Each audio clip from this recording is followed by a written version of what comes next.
अरे नया ना बुरा है,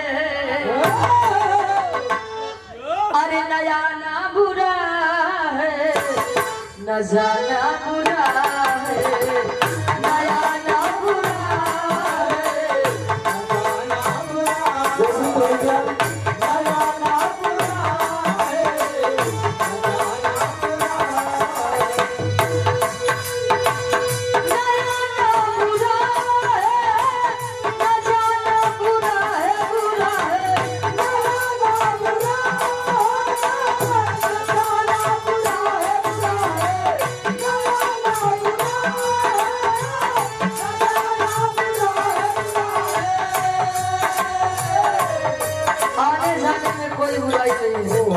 संसार में आना खराब है ना, संसार से जाना खराब है।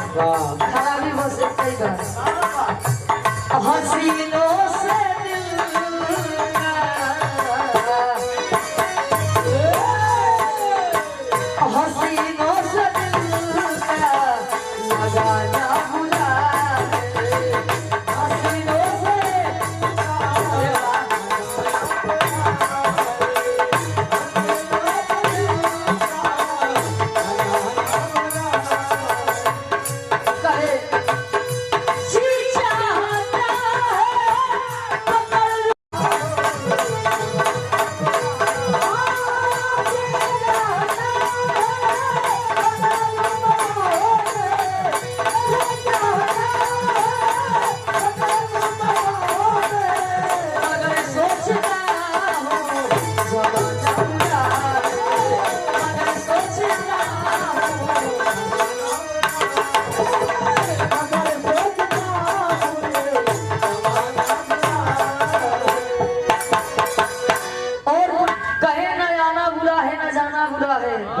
हसीनों से दिल का लगाना बुरा है।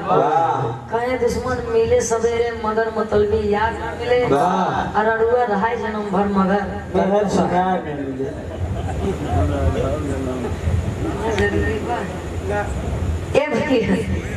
हकीकत बात बा। अगर मतलबी मेहरारू मिले तो उसी बढ़िया बात जीवन अकेले बिताई दे, लेकिन कहाँ जीवन भैया पापी जी रहे मानत नहीं।